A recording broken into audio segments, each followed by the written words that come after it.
Nous allons prendre Matthieu chapitre 6 et le verset 24. Nous lisons au nom du Seigneur et Sauveur Jésus-Christ. Nul ne peut servir deux maîtres. Car ou il haïra l'un et aimera l'autre. Ou il s'attachera à l'un et méprisera l'autre. Vous ne pouvez servir Dieu et maman. Que Dieu bénisse la lecture de sa parole. Tendre Père céleste, toi le Dieu de Malachie 4, nous te sommes infiniment reconnaissants ce matin. Nous venons réellement de lire parce que nous avons été sur le banc de l'école. Mais tu as dit dans ta parole qu'au temps de la fin, personne ne peut enseigner l'autre. Si ce n'est que ton esprit, oh Dieu de gloire. Maintenant, ce matin, tendre Père, nous avons maintenant besoin de ton esprit. Tu as dit dans ta parole, la pensée de l'homme tue, mais ton esprit vivifie. Nous avons besoin de ton esprit ce matin. Descends et prends la scène, tendre Père notre Dieu. Récupère tous ces liens, toi le Dieu de gloire. Qu'aucun autre esprit, Seigneur Jésus, qui ne confesse pas ton nom, l'esprit de la sorcellerie, l'esprit d'errance dans l'esprit, l'esprit d'incrédulité à la parole, l'esprit de la tétitesse, l'esprit de mensonge, l'esprit de science occulte, l'esprit de fétichisme, nous les chassons ce matin sur cet endroit, nous les congédions, nous leur dirons que allez-y dans les endroits humides, ici n'est pas ta place. Nous avons le besoin, Seigneur, de ton esprit. Cet esprit-là qui avait accompagné William Branham, dont Branham disait que moi, l'homme Branham, je partirai. Mais l'esprit qui est à moi restera pour conduire l'église. Sois maintenant notre Dieu, du début jusqu'à la fin. Au nom du Seigneur et Sauveur Jésus-Christ, Seigneur notre Père. Amen. Applaudissons pour la gloire de notre Dieu.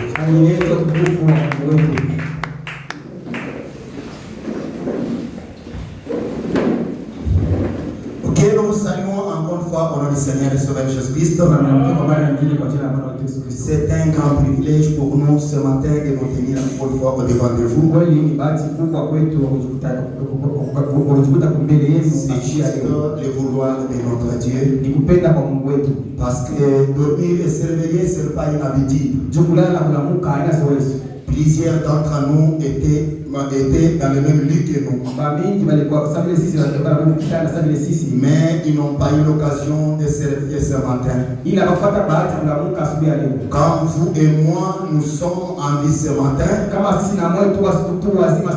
ça doit être une très grande joie pour tous celui qui les comprennent mieux. Amen.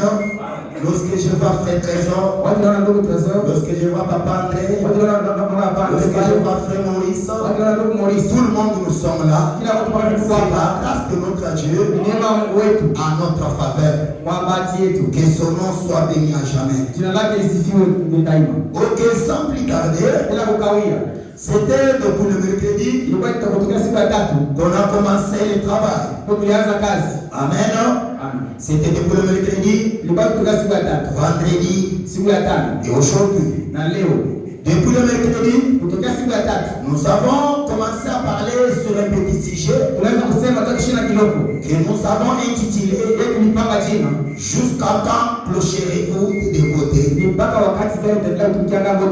Réellement, être un prédicateur ou être un ministre, ce n'est pas parce que nous connaissons lire et autre chose.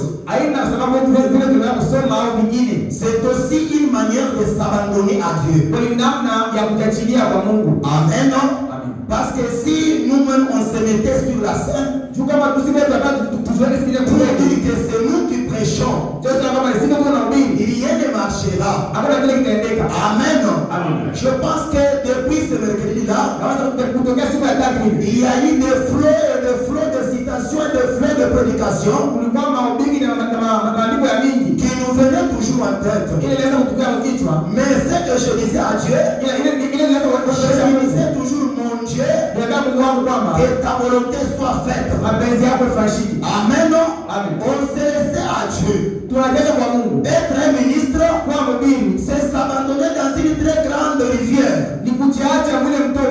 Tu peux être là, tu tiens cet arbre, ça tombe. Tu tiens cet arbre, ça tombe. Tu tiens cet arbre, ça tombe. Jusqu'à ce que tu arriveras à un autre arbre, tu tiens comme ça et tu montes. C'est comme ça avec nous. Nous avons entamé ce sujet. Réellement, c'est le sujet qui parle de beaucoup de choses. Même de la manière qu'on avait pensé qu'on allait parler, c'est pas de la manière qu'on est en train de parler. C'est Dieu qui est en train de nous pousser. C'est Dieu qui est en train de nous inspirer. Il sait le pourquoi on parle comme ça. Amen. Parce que la parole de Dieu n'a jamais été venue pour rien. Il a toujours un objectif à atteindre au milieu de son peuple.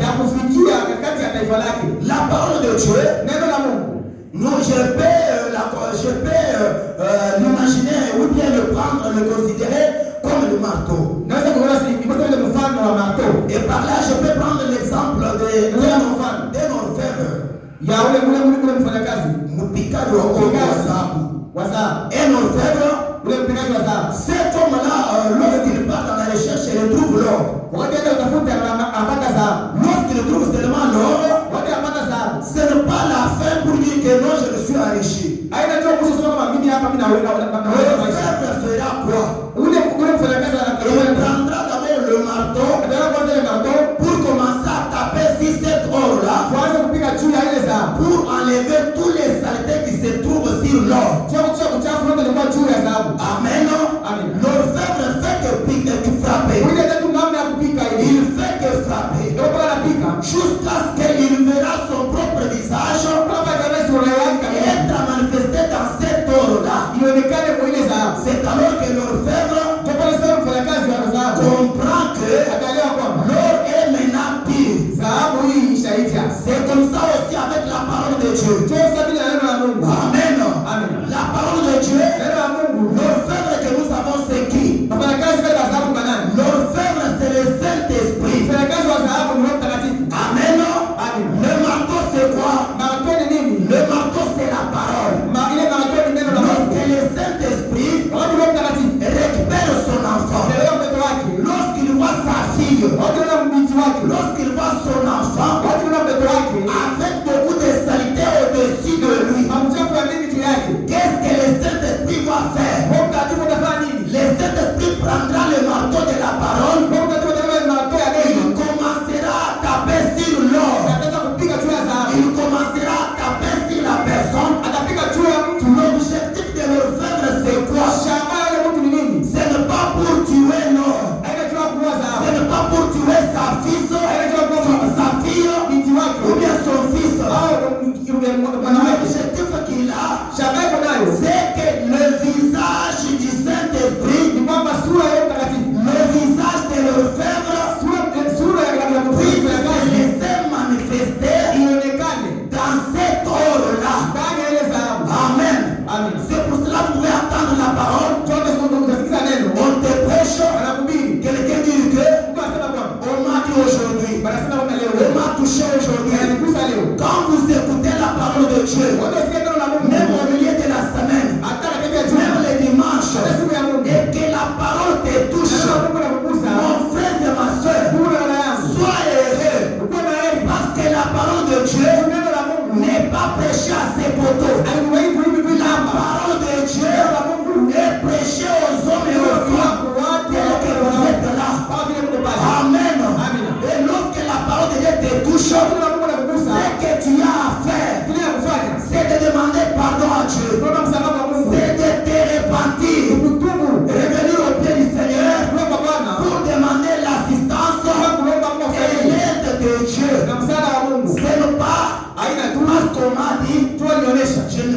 plus encore dans cette église. Je ne l'aimerais même pas. Mon frère et ma soeur, le travail que je fais ici, ce n'est pas ma volonté, ce n'est pas mon désir. Au commencement, j'avais refusé ce travail. Mais le problème c'est quoi? C'était la volonté de Dieu sur moi qui s'est accomplie. Je ne le fais pas pour te taquiner. Je ne le fais pas pour te ramener. Le vrai signe de quelqu'un qui est rempli du baptême du Saint-Esprit, c'est lorsqu'il trouve son frère, lorsqu'il voit sa soeur dans les péchés, et il lui dit que ce que tu fais ici, ce n'est pas bon, abandonner. C'est seulement une personne remplie du Saint-Esprit. Amen. On va continuer ce matin. Je vais ajouter d'abord cette écriture pour vous faire comprendre quelque chose. Je vais prendre dans pourquoi 19 mars 1960.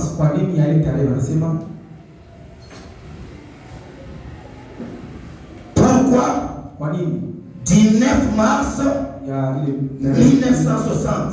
Je vais prendre le paragraphe 51.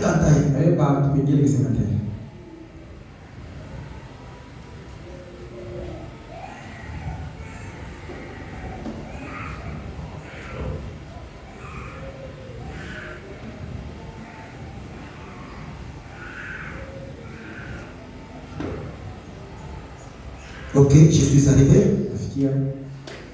Pourquoi 19 mars 1960? Je vais prendre le paragraphe 51. Écoutez ce que fait Madame dit. Sondez les Écritures. Sondez les Écritures, mes amis. Se joindre à une église ne suffit pas. Amen. Comme nous l'avons parlé tout au long de cette semaine, se joindre à une église, cela ne suffit pas. Ce n'est pas la fin de tout. Se joindre à une église, c'est une bonne chose. Je crois que toute personne devrait se joindre à une église. Je crois absolument que toute personne devrait se tenir à son poste du devoir. Je pense que c'est parmi les choses qu'on a parlé au temps de cette semaine. Que lorsque Dieu nous a appelés, il a placé tout un chacun de nous sur son poste du devoir. Maintenant, le travail que nous avons, c'est de comprendre quel est le travail, quelle est la place que Dieu nous a placée. Dans le corps mystique du Seigneur et Sauveur Jésus-Christ, personne n'est chômeur. Chacun de nous a une place. Tu ne dois pas venir à l'église et tu restes chômeur. Tu dois avoir un travail où tu peux faire pour ton Dieu. Je vais continuer. Je crois absolument que toute personne devrait se tenir à son poste de devoir. Et lorsqu'elle est pasteur ou l'évangéliste ou quelqu'un d'autre est là en train de prêcher, je pense que toute personne devrait se tenir à son poste. Je pense amen. Lorsque le pasteur est là, lorsque l'évangéliste est là, en train de prêcher la parole, toute personne doit être sur son poste du devoir. C'est ce que nous avons lu la semaine dernière. Frère Branham nous dit que aujourd'hui, les gens ont abandonné le programme de l'église. Les gens ne s'intéressent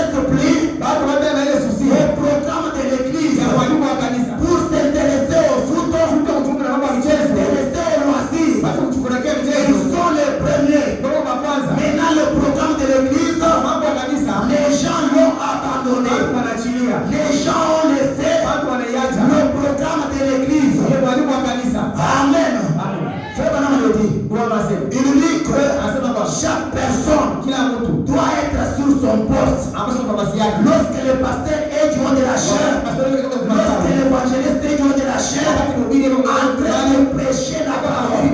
Mais ce que nous voyons aujourd'hui, c'est le contraire. Plusieurs parmi nous, plusieurs parmi ceux qui disent les chrétiens, ils n'ont pas le temps. Amen. Ils n'ont pas le temps de comprendre que mon église a quel programme. Mon église ouvre les portes. On est là en train de se déranger, en train de faire nos affaires, en train de faire nos travaux. Amen. Frère Branham a dit, lorsque les portes de ton église est ouverte, vous êtes obligé de tuer. Amen. Vous n'avez pas le temps. C'est dire que comme je n'ai pas bien travaillé, même les soirs ici, le mercredi, je dois travailler. Mon frère et ma soeur, ce que tu fais là, tu as tort. Je te le dis ouvertement. Tu as tort. Maintenant, si tu as ton travail, sur ton poste là, tu le prends. Tu envoies qui pour qu'il reste sur ton poste. Amen. Je vais lire pour faire. Je vais prendre la manière d'un vrai prophète. La manière d'un vrai prophète.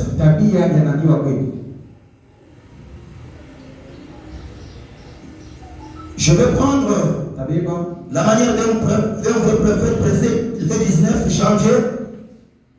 Prêcher le 19 janvier 1963.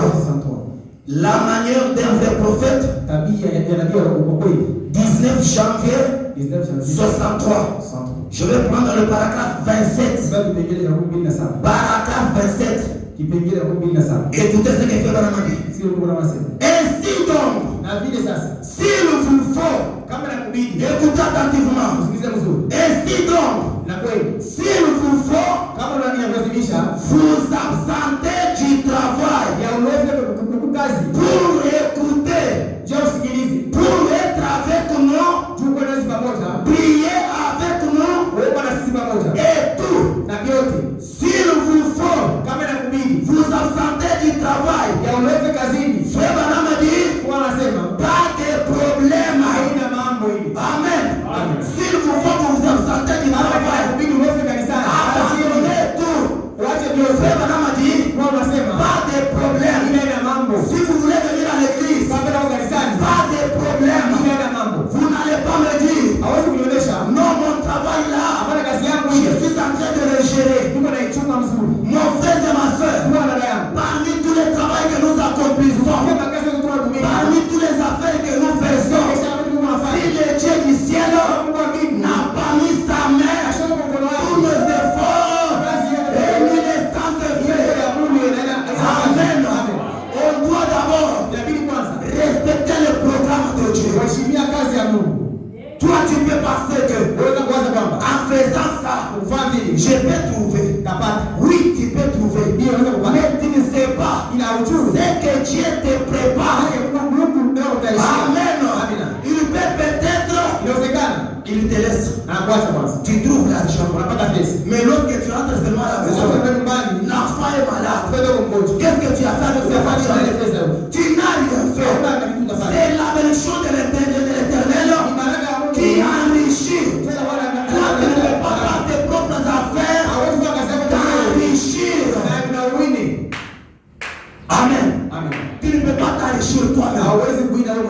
Le problème avec plusieurs parmi nous, surtout du côté de nos sœurs, allons-y d'abord dans la Bible. Notre Seigneur et Sauveur Jésus-Christ, lorsqu'il était né, il a été consacré pendant combien de jours? Il y a quelqu'un qui peut me répondre. Après combien de jours fait le trésor? Après 8 jours. C'est alors que le Seigneur Jésus-Christ fut consacré. Maintenant, parmi nos bien-aimés sœurs, aujourd'hui, quand il donne naissance, il peut faire même 3 mois. Je me repose. Il te repose à quel travail que toi tu as fait. Si le Dieu du ciel ne t'avait pas donné la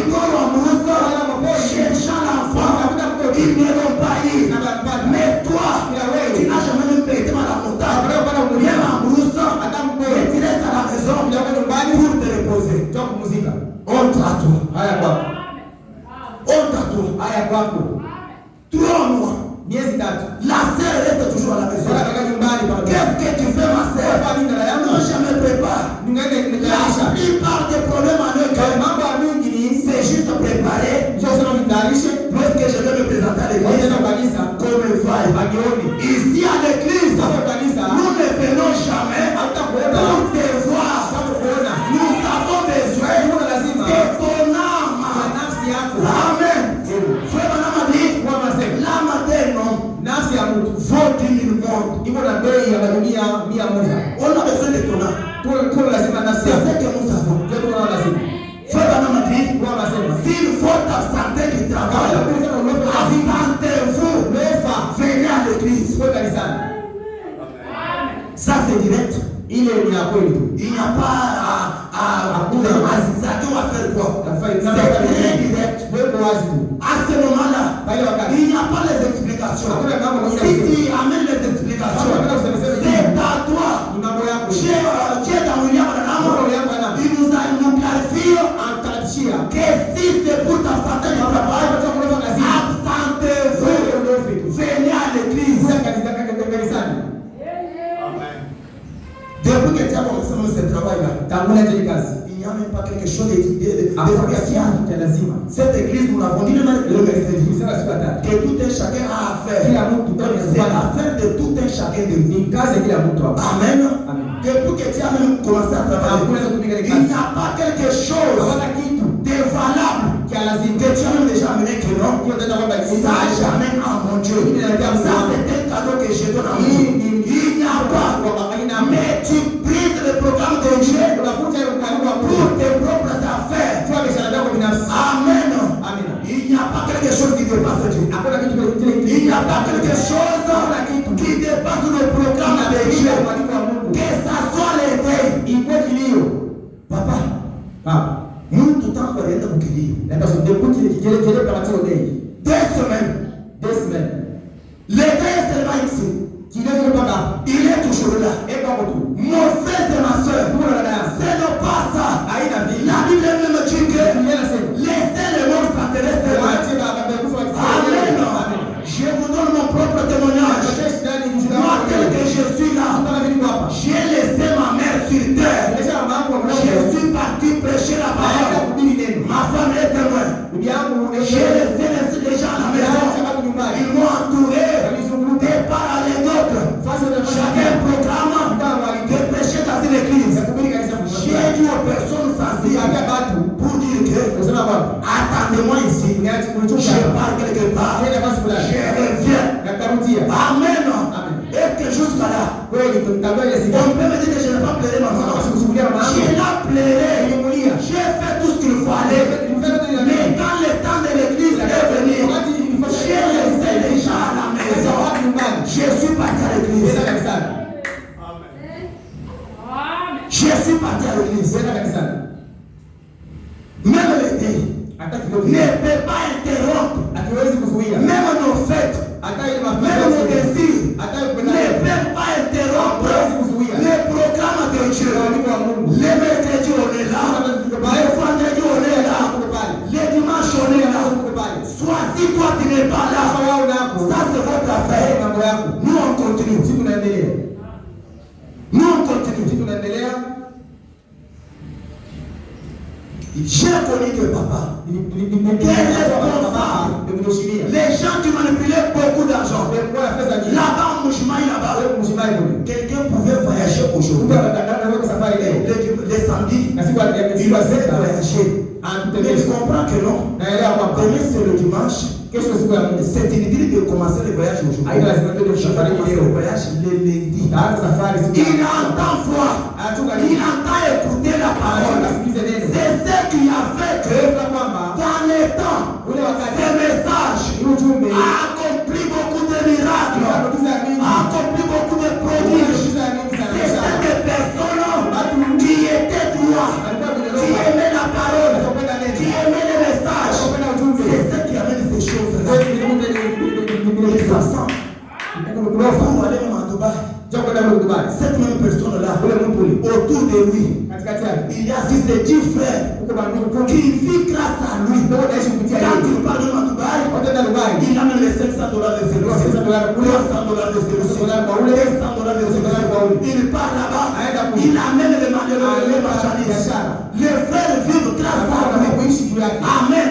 Mais toi, ton travail là, toi tu t'absentes même à l'église, toi tu abandonnes le chemin de l'église, tu nourris combien, tu assistes combien. C'est une réponse que toi-même tu vas te répondre.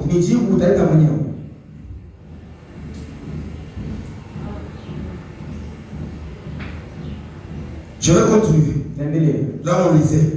Pale nasema. Si il vous faut, Kama nakubidi, vous absentez du travail. uweze ukazi. Pas de problème. Haina mambo. Pas de problème. Haina mambo. Allez-y de l'avant. Mwendeni mbele msonge mbele. Kwa nasema, Allez-y de l'avant. msonge mbele. Est-ce que vous me comprenez très bien? Unaelewa mzuri? Allez-y de l'avant. Mwendeni mbele. Allez-y de l'avant. Msonge mbele. Et absentez-vous du travail. Na mloze kazini. Frère Branham dit, Kwa nasema, mais ne vous absentez pas ila de mshiloze l'église. kanisani. Paradoxe. Paradoxe. Je n'ai pas entendu l'amen. Sasa sikiliza amina. Amen. Amen. Amen. Amen. Applaudissez pour la voix de notre Dieu. Frère Branham dit, Kwa nasema, s'il faut t'absenter au travail, kama nakubidi uloze. allez-y de l'avant. Songa mbele. Absentez-vous du travail. Loza kazini. Frère Branham dit, Kwa nasema, mais sasa ne vous absentez pas de l'église. ila usiloze Ne kanisani. vous absentez pas de l'église. Usiloze kanisani. Je ne vous garderai pas à cet âge. Kwa hiyo M'arrêtez par là. Sasa pale. Parce que l'essentiel, c'est ce que je viens de dire. Lazima ndio kila kitu kusoma. Frère Branham a dit, Kwa nasema, il ne dit pas que aimba absentez-vous de l'église, usiloze kanisa. allez-y au travail. Wewe kazini. Et d'autres, plusieurs même parmi nous, Na wengine wa mingi ils kanisa. ont des travaux Wewe na makazi personnels. ya kipekee. Amen. Amen. Toi, tu ne peux pas faire seulement, Wewe hawezi kufanya calculer seulement le temps Wacha kuangalia wakati. pour dire que venir à l'église, c'est seulement 2 heures au milieu de la semaine.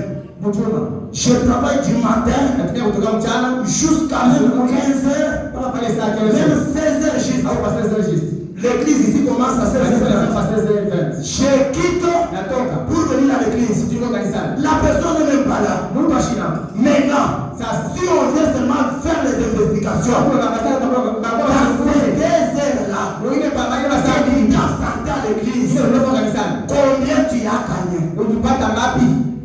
Point d'interrogation. Udiswali. Tout un chacun de nous doit se poser cette question.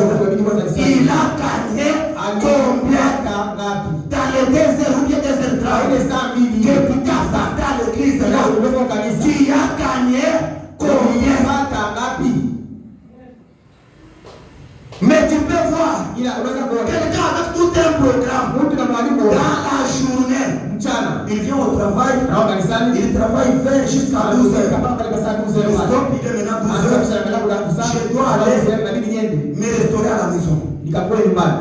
Il part, Anaenda, il mange, anaenda kula. il retourne Tena anarudia au travail. kazi. C'est là, c'est chaque jour. Ile kila siku. Maintenant, Sasa arrivé pour les heures de l'église, sika masaa ya la personne est là, Mtu yuko pale. elle te dira que non, Akamwambia kwamba je n'avais pas l'envie. sikuwa na ile C'est quelle disgrâce. ile kukosa Ne pas avoir l'envie de l'église. kukosa ile C'est être perdu. Ne pas avoir l'envie. kutokuwa na ile Quelqu'un qui n'a pas l'envie de l'église. ule mtu ashina na Laisse-moi, je te le dis ouvertement. C'est être perdu. ni kwa Parce que l'enfant de Dieu, mtoto wa Mungu lorsque même le moment de l'église watu kule saa kanisa arrive, inafika il y a une clochette. huko ile gelegele Au-dedans de lui, ça klaxon. inaanza kulia Il comprend. Analia kwamba Il est déjà le temps. sasa kwa nini Maintenant, toi, tu es là, wewe pale en train de vendre si c'est quoi. kisha ile mtu kale Tu es là, calme. mtu pale Il dit que je n'avais pas envie. kishikuwa na kusikia ile kama kuna kanisani. Que Dieu vous fasse grâce. Mungu atufashie neema. Que Dieu vous fasse grâce. Mungu atufashie neema. Parce que les choses que nous voyons, Vitu tunaona c'est compliqué. ni ya nguvu kabisa. C'est compliqué. Ni ya nguvu. Je continue. Naendelea. Et droite, je vais prendre d'abord COD. Tena kwanza ile COD. COD volume 2. C'est dans ces livres COD. C'est conduite, ordre et doctrine de l'Église. C'est pour cela que nous prenons, nous disons COD en bref. Nous allons prendre la page 788. 788.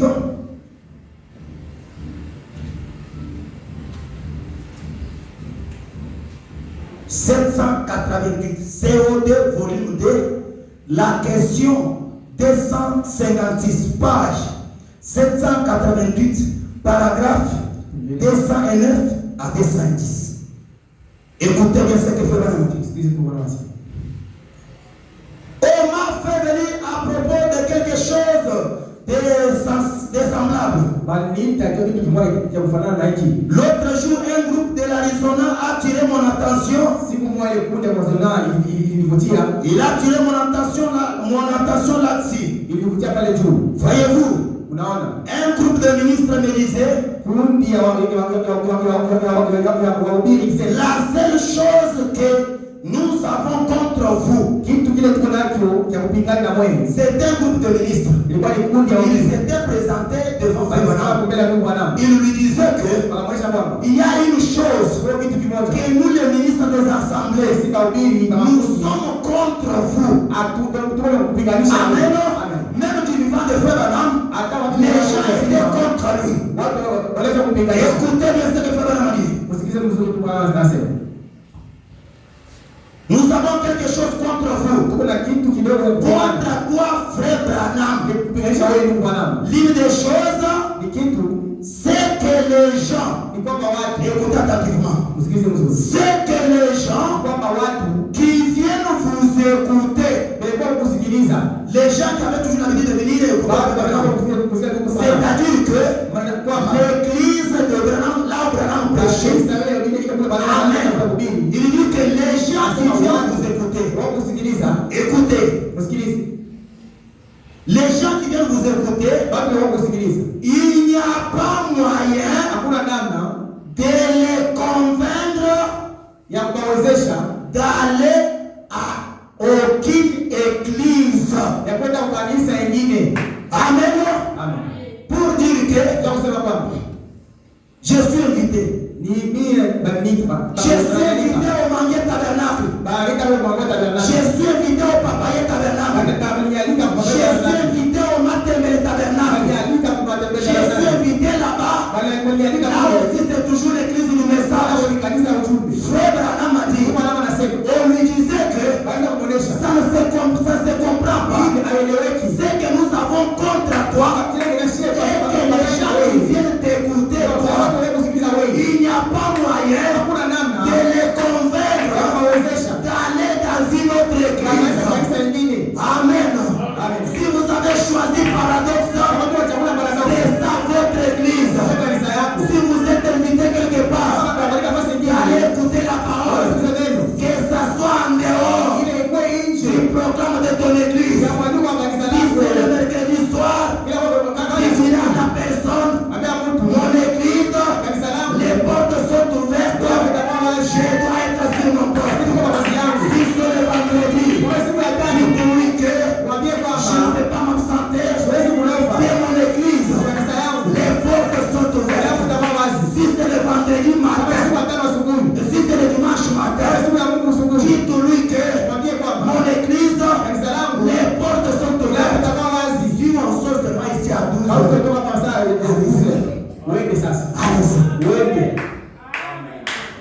Amen. Amen.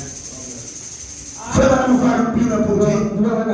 Lorsque tu veux aller dans une autre église, faites-les savoir à ton pasteur.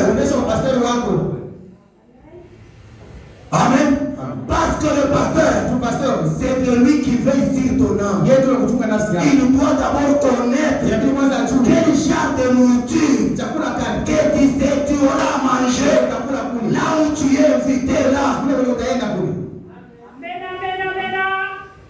Le problème avec les autres cérémonies, ce ne sont même pas des églises.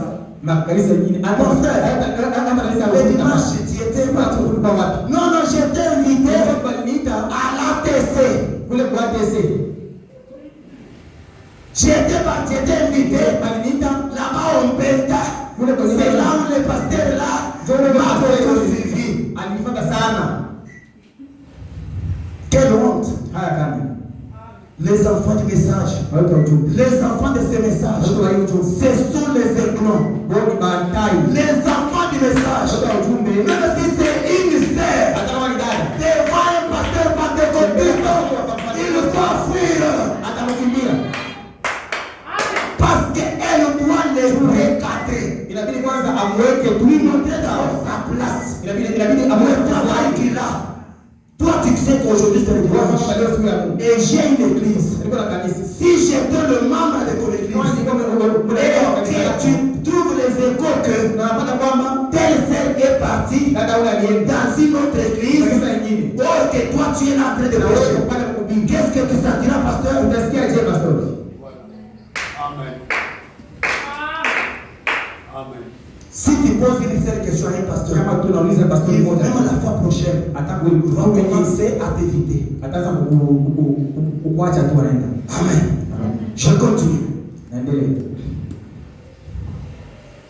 C'est que les gens qui viennent vous écouter, il n'y a pas moyen de les convaincre d'aller à une autre église. Ils disent comme moyen de s'éviter, le moyen de s'éviter. Ils ont les enfants qui doivent amener à l'église.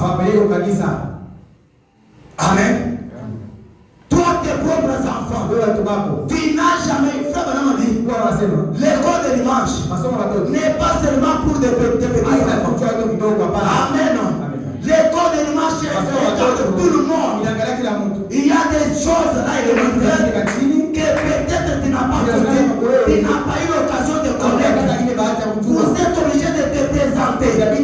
Comme par exemple, au milieu de vous ici, plusieurs ne connaissent pas les cantiques. Mais à l'école de dimanche, on enseigne les chansons. Préparez-vous ensemble avec les enfants. Venez habiter ensemble avec eux. Lorsqu'on enseigne les cantiques, si tu écoutes, suis attentivement. Ça va aussi vous aider. Amen. Amen. Les croyants disaient quoi? Il disait, il n'y a pas moyen. On a des enfants et tout. Il refuse d'aller à l'église. Et il disait bien, nous leur avons dit qu'ils pouvaient venir à notre église. Ils étaient, quand ils venaient d'aller dans notre église, nous leur avons dit qu'ils étaient les bienvenus. Et ils ont refusé. Amen.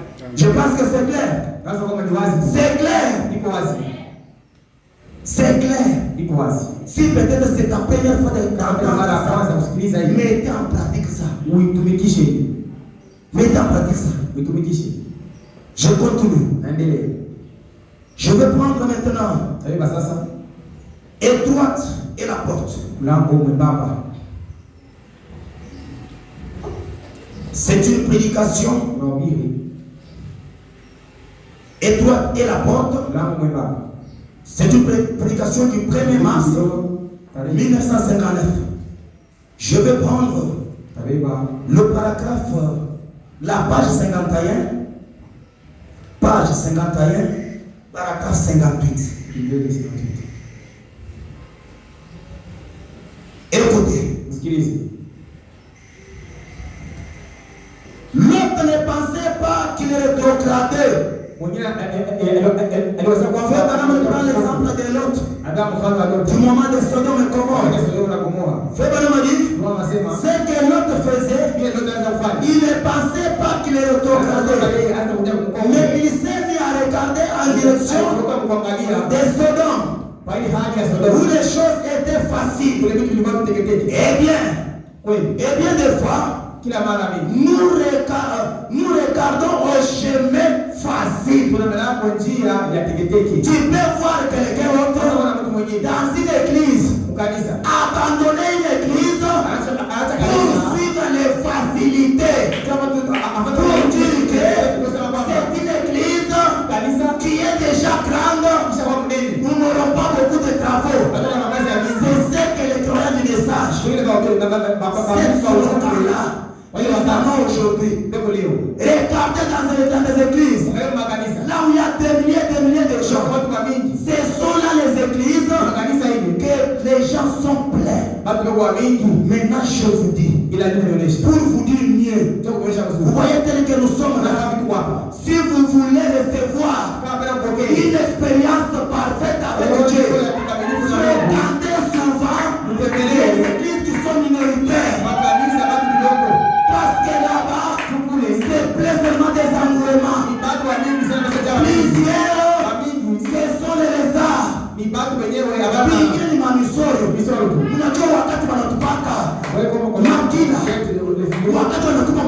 manger de les filles. Makila inamekotaka Il va prendre et tout. Muko mpaka vya mechi. Il y a des Muko mambao. Il y a des Muko msorio. Il y a des Muko lézards. mamuru. Il y a des Amen. À cause de cette identité, tu peux te présenter devant un frère. Je suis de tel tabernacle. Mais voir la vie qu'il mène, c'est compliqué. Maintenant, alors, une église qui reste encore minoritaire, mon frère et ma soeur, par des expériences que nous avons déjà acquises. Papa, vous aurez l'expérience non compliquée.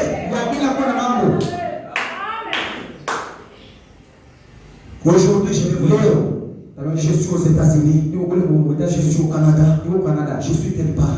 Frère, ce n'est pas bon, c'est pas mauvais, c'est très bon. Dans les églises pareilles, il n'y a pas encore le travail acharné. Amen. Une petite église, c'est là où tu trouverais des réunions de prière à l'ancienne mode. Comme la semaine dernière là, ils étaient ici là, de 20h à 5h du matin. Amen. Mais si vous fréquentez d'autres églises, des réunions pareilles, ils observent maintenant, si on arrive ici la nuit, et que tout le monde a des véhicules, les bandits veulent venir la nuit,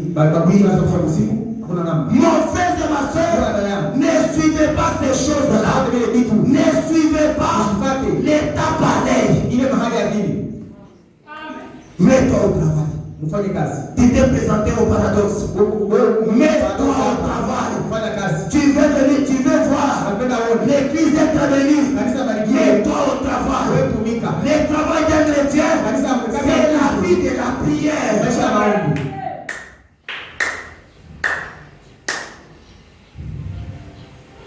Je continue.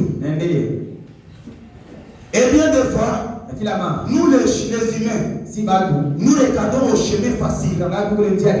Je vais adhérer à telle église et vous voyez, personne ne dira contre cela.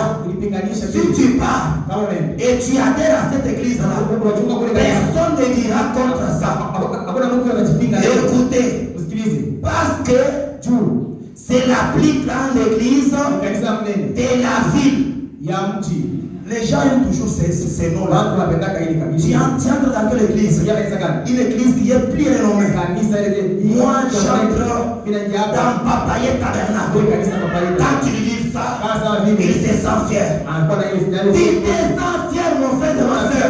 Est-ce que le Saint-Esprit, tu y en as déjà dans ton église là qui est grande? Et tu as été dans mon baptême du Saint-Esprit. Tu as déjà une expérience.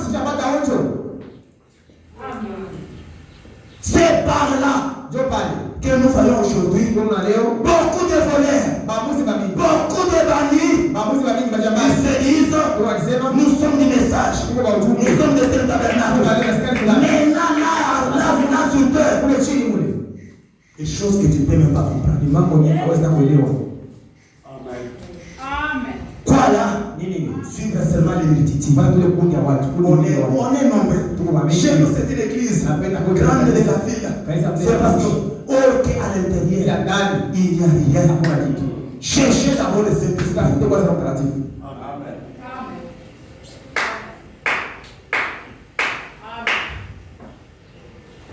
Les chemins faciles, écoutez ce que le Père nous dit. Pour cet amour du chemin facile, les chemins faciles, c'est très souvent ce que nous faisons. Amen. C'est ce qu'on a toujours l'habitude de faire. Suivre ça, la facilité. C'est ce que nous avons toujours l'habitude que nous faisons. Frère Branham a dit, ce n'est pas moi qui dis. Lisez étroite est la porte du 1er mars 59, la page 51, paragraphe 58. Frère Branham enchaîne à la fin là-bas. Il dit, si nous agissons ainsi, nous avons tort. Ce n'est pas moi qui dis. Si tu agis de telle manière, tu y as tort. Nous continuons. Je vais prendre la Bible dans le livre des Hébreux. Hébreux, chapitre 10.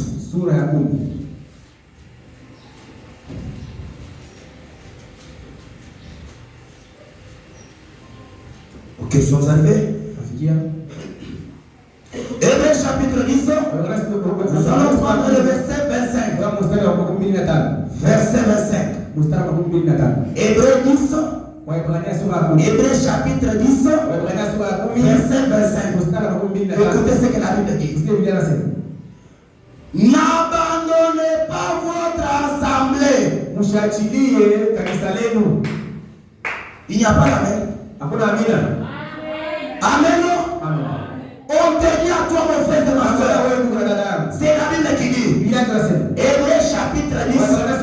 Verset 25. Écoutez ce que la Bible dit. N'abandonnez pas notre assemblée. N'abandonnez pas notre assemblée.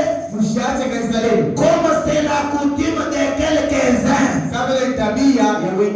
Non, c'est comme lui aussi s'est absenté. Moi aussi je vais m'absenter. Non et non. La parole de Dieu est individuelle. La parole te concerne. La parole lorsque nous la prêchons, ça te concerne toi seul. Ce n'est pas pour suivre ce que ta grande sœur, ce que ton grand frère est en train de faire. Amen. La Bible dit, n'abandonnons pas notre assemblée comme c'est la coutume de quelques-uns, mais exhortons-nous réciproquement. Et cela d'autant plus que vous voyez s'approcher les jours. Au moment que tu vois que les jours on va s'entraider. Pas pour dire que ça s'entend à l'église. La Bible est claire. Mais là, si tu agis ainsi, prochainement, tu te fais par toi-même. La santé a déjà parlé. Amen. C'est la Bible qui dit. Je continue. Exposé de cet âge. Pas exposé ce CO2. Toujours volume 2. La page 699. 699.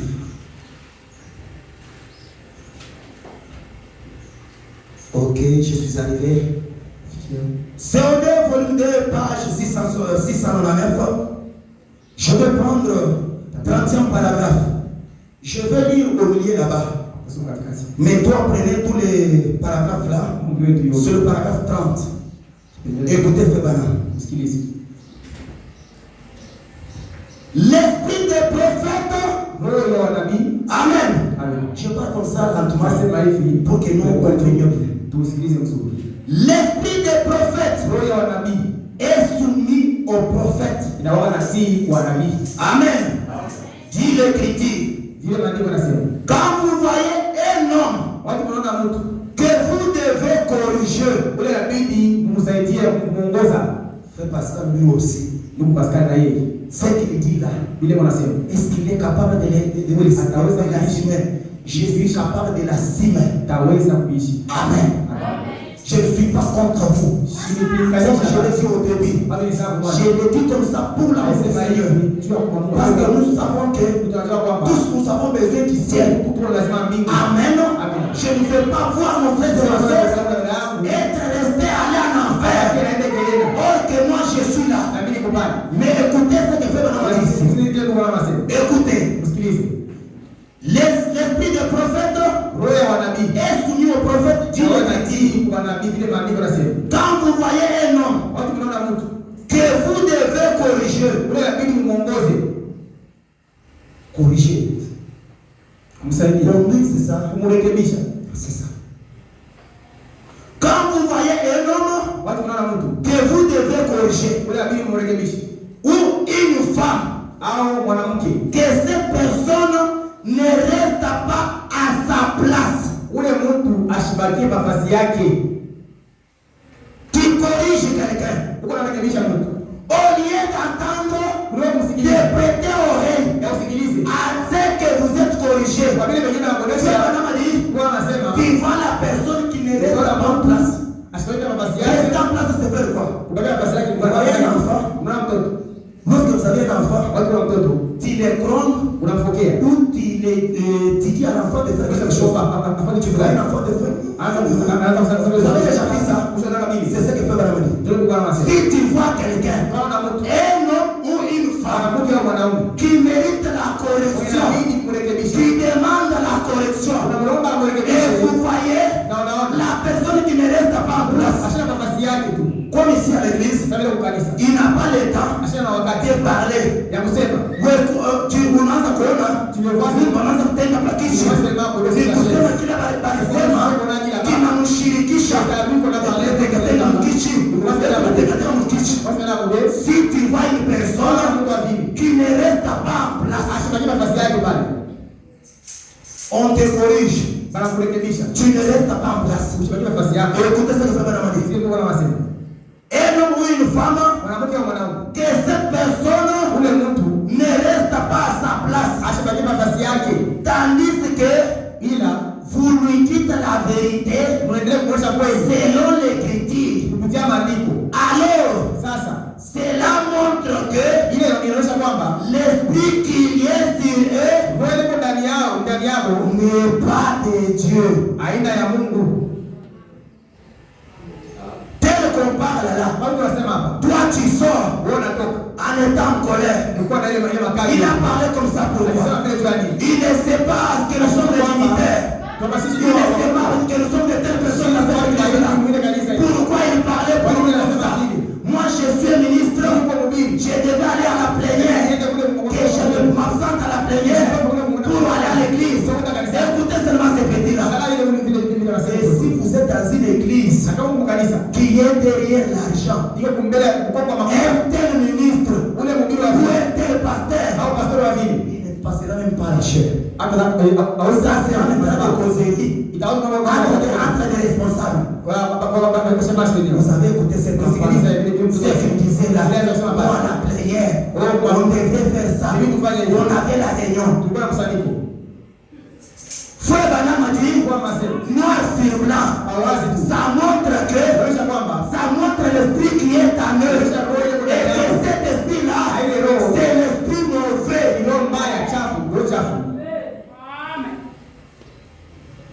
Devant Dieu, il n'y a personne qui est supérieur. Amen. Il n'y a personne qui est supérieur à la parole. Nous tous, toujours en dessus. Nous suivons ce que la parole dit.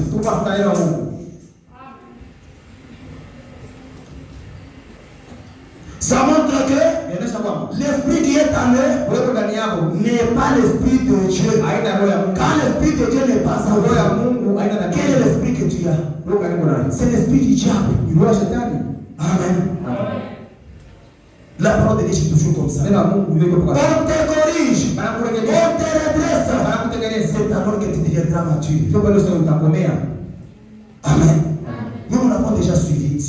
Dans ce travail, un jour, j'ai été giflé du haut de la chair par un pasteur. Amen. Tout cela, ce n'est pas vrai. Le français ici, ce n'est pas notre langue. J'avais interprété quelque chose qui n'était pas dans son idée. Et j'avais reçu le gifle. Tout cela, c'était quoi? C'est ce qui m'a rendu aujourd'hui un très bon interprète. Amen. J'interprète à Kiswahili qui n'est pas la langue maternelle. Amen. Si tu te laisses faire dans le travail que tu fais, si tu aimes être corrigé dans ton travail, c'est pour cela j'aime tant lorsque je pêche comme ça et que mon mentor est là.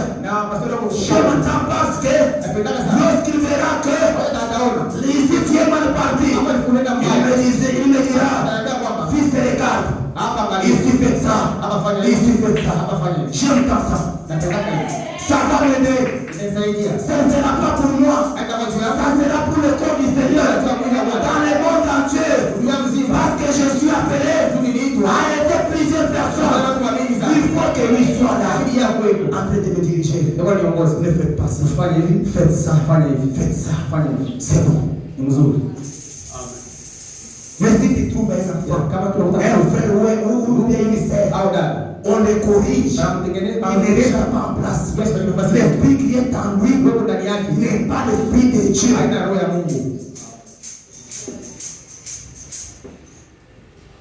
Nous courons déjà vers le temps. Ça nous reste quelques minutes. Je continue maintenant. Je vais prendre exposer. Exposer de cet âge.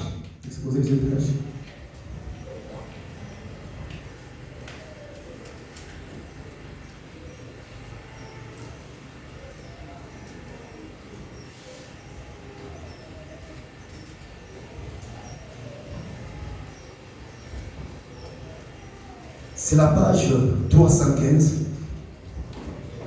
Page 315. Je vais prendre, dans cette rubrique-là, il n'y a pas de paragraphe. Mais prenez seulement la page 315 là. Il y a 3 paragraphes dans cette page-là. Maintenant, le premier paragraphe, juste à la fin là, c'est là où je vais lire. Mais vous, quand vous avez le temps, prenez toute la page 315. Écoutez ce que fait Banamani.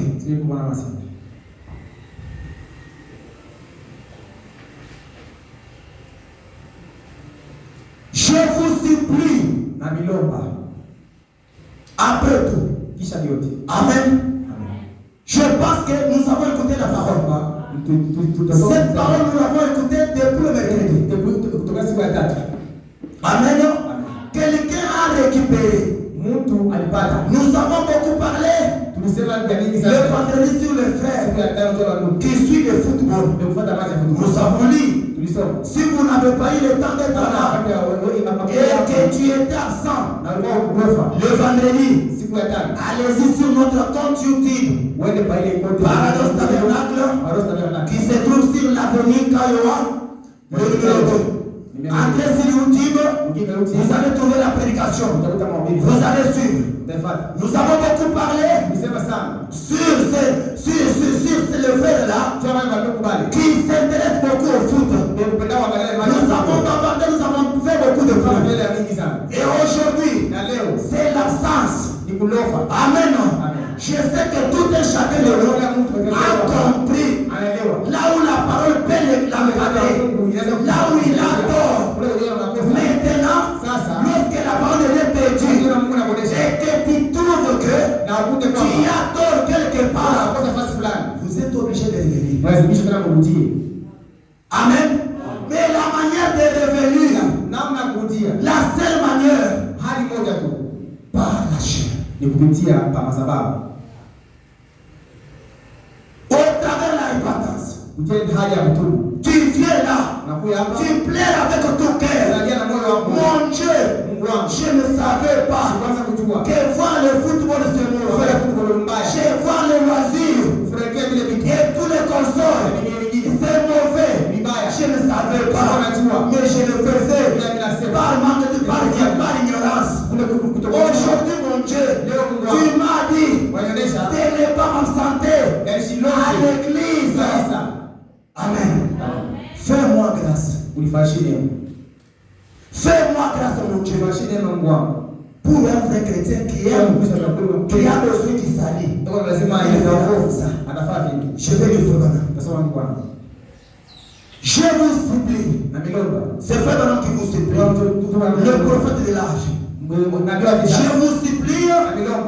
Pendant que vous pouvez encore bénéficier de la miséricorde de Dieu. Ce n'est pas pour dire que si tu es absent, si tu es absenté, la miséricorde n'est pas là. Frère Branham dit, la miséricorde existe. Amen. Écoutez Frère Branham.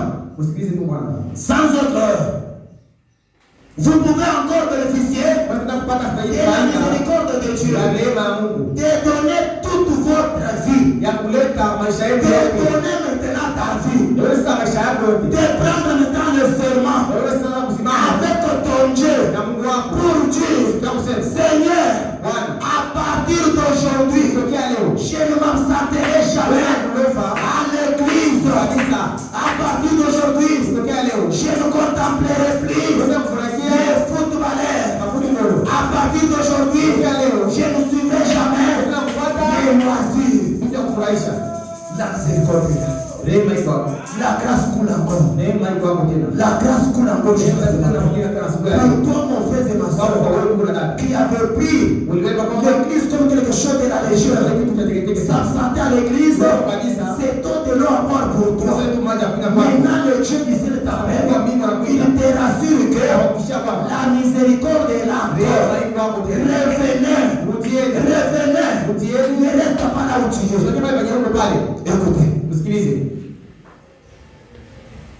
Donnez toute votre vie sans aucune réserve à Jésus. Soyons sûrs de nous-mêmes. Un homme vaut ce qui vaut sa parole. Amen. Avant de faire sortir la parole de ta bouche, méditez d'abord. La Bible elle dit, circulez d'abord la langue 7 fois pour parler. Et je t'en supplie ce matin, là où tu es là, afin tourner d'abord la langue 7 fois avant de faire tes serments ce matin avec ton Dieu, pour lui dire, à moins que je sois en déplacement, à moins que je sois loin de mon église, aussi longtemps que je suis ici, mon Dieu, je serai sur mon poste de pouvoir. L'éternel Dieu, il va t'accorder la grâce, il va t'assister. Amen. Même si tu es haut, en Bouchmaï là-bas, nous avons vu des frères qui quittaient même à 15 km pour aller à l'église. Amen. J'ai déjà vu une autre famille. Quand ils quittent du côté de Chiteka pour aller au tabernacle de Bouchmaï. Tout cela c'est quoi? C'est l'amour pour son Dieu. L'amour pour son église. Quelqu'un peut tout faire. Quelqu'un peut tout faire. Aujourd'hui, je vous en supplie. Frère, vous en suppliez. Moi aussi, je vous en supplie d'abandonner ces choses-là avec serment. Seigneur, je te promets. Je pense que tout et chacun de vous ici a besoin d'y salir, a besoin d'être sauvé. Personne n'a besoin de l'enfer ici. Nous tous avons besoin du ciel. C'est ça le travail du ciel. C'est ça le travail du ciel. Je continue pour terminer. Donnez toute votre vie sans aucune réserve à Jésus-Christ, le berger fidèle. Amen. Lui est le berger fidèle. Il ne va plus te refuser. Quand tu vas revenir, c'est ça même le chemin qu'il a pris. Il connaît que un homme ou une femme peut connaître, peut faire erreur. Maintenant le chemin de retour, c'est le chemin de la repentance. Seigneur, pardonne-moi. Je me répands devant toi. Pardonne mes erreurs, tout ce que je faisais. Pardonne-moi tout cela avec un cœur sincère. Le Dieu du ciel va vous accorder la grâce. Il te donnera la force d'accomplir tes paroles.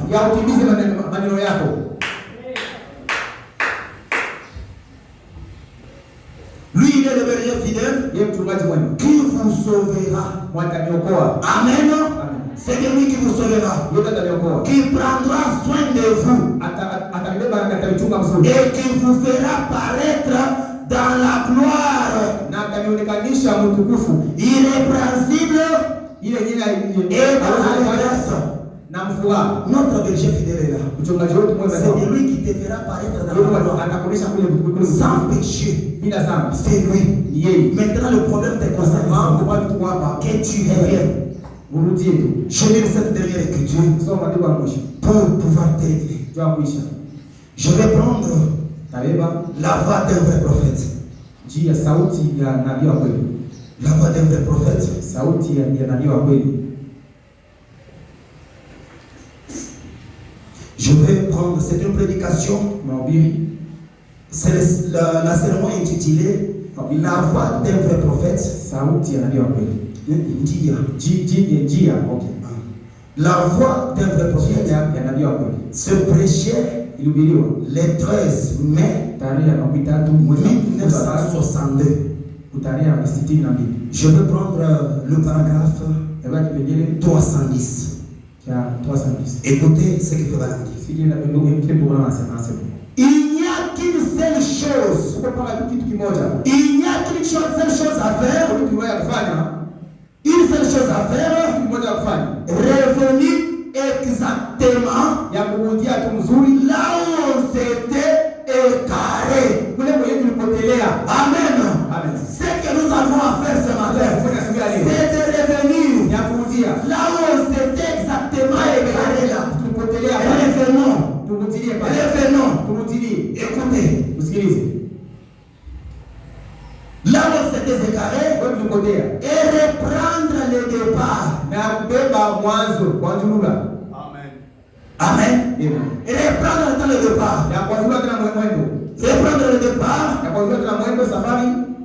Revenir à se fonder sur la parole. C'est vrai.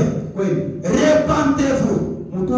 Ça veut dire allez. Faites demi-tour. Amen. Faites votre face. Amen. Tournez. Vous allez dans les mauvaises directions. Ce que tu faisais là. Tu sentais à l'église. Suivre le foot. Faire les loisirs. Frère te dit, tu partais à une mauvaise direction. Ce que vous avez à faire ce matin, c'est de revenir. Amen. C'est repentir. Frère m'a dit, c'est repentir, c'est faire quoi? Faire votre face. Tu partais comme ça. Faire votre face, c'est quoi? C'est faire comme ça. Amen. Abandonner le chemin que tu suivais. Abandonner l'absence de l'église. Abandonner le jeu de loisirs. Abandonner le foot au canal. Vous les matériels. Les personnes qui sont ici. Abandonner ces chemins-là. Revenez à Dieu. Revenez à Dieu. Les enfants de Dieu n'ont pas ces habitudes-là. Les temps que tu peux prendre pour prier Dieu, pour lire la Bible, quand tu es à la foot, tu peux passer toute la nuit avec le téléphone pour les footballeurs. Ce n'est pas le chemin qu'il faut. Revenez, faites-le votre face. Et notre Dieu, c'est un bon berger. Il va vous aider, il va vous accorder la grâce, il va vous donner la force de tenir ferme. Que le Seigneur te bénisse.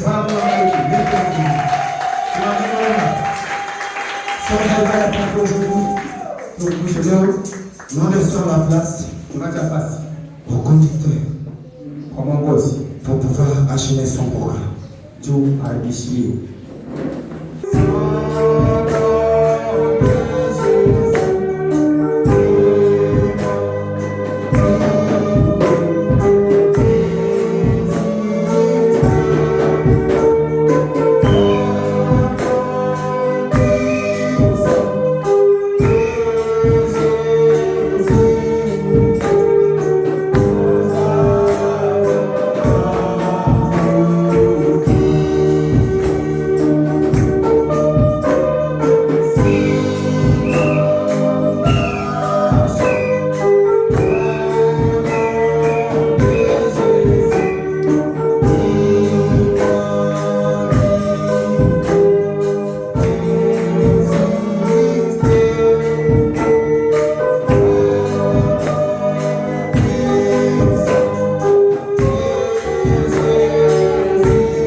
d'avoir écouté ta parole, Père.